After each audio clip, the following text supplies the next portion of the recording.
talked about the role meat may play in increasing the risk of diabetes, and the potential protective role of healthy plant foods. But plant-based diets not only appear to guard against getting diabetes in the first place, they may successfully treat the disease better than diabetic diets patients are typically placed on, controlling weight and cholesterol.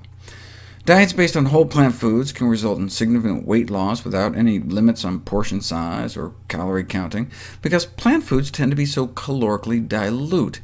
Here's 100 calories of broccoli, tomato, and strawberries. Compare that to 100 calories of chicken, cheese, or fish.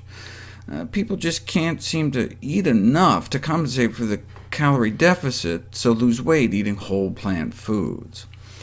And most importantly, it works better. Plant-based diet beat out the conventional American Diabetes Association diet in a head-to-head randomized controlled clinical trial without restricting portions, no calorie or carb counting. A review of all such studies found that individuals following plant-based diets experience improved reductions in blood sugars, body weight, and cardiovascular risk compared with those following diets that included animal products. And cardiovascular risk is what kills diabetics the most. Are more likely to get strokes, more likely heart failure.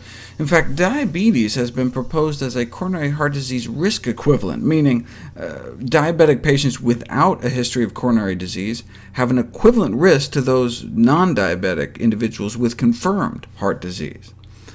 A newer study used a technique to actually measure insulin sensitivity.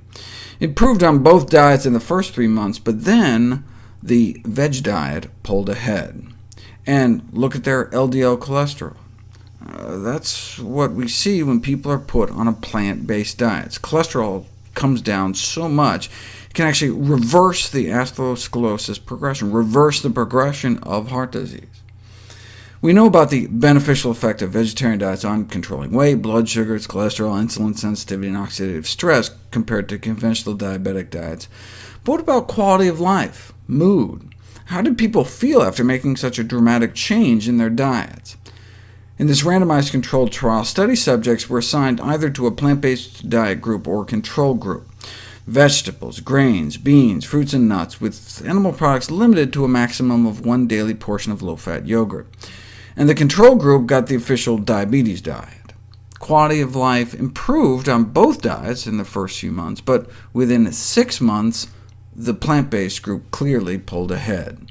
Same thing with depression scores. Dropped in both groups in the first 3 months, but started to rebound in the control group.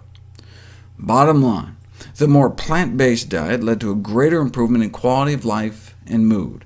Patients consuming a vegetarian diet also felt less constrained than those consuming the conventional diet. People actually felt the conventional diabetic diet was more restrictive than the plant-based diet.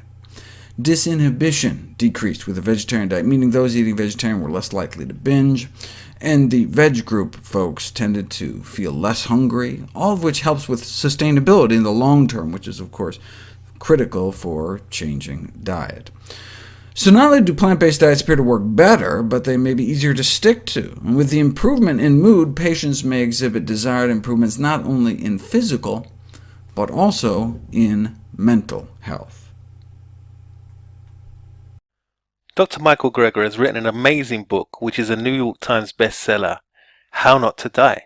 The link to buy this book can be found below within the description box, along with any other complementing links that run alongside this video. Thank you so much for watching. If you liked the video, give it a thumbs up, leave a comment below, and subscribe for more upcoming videos.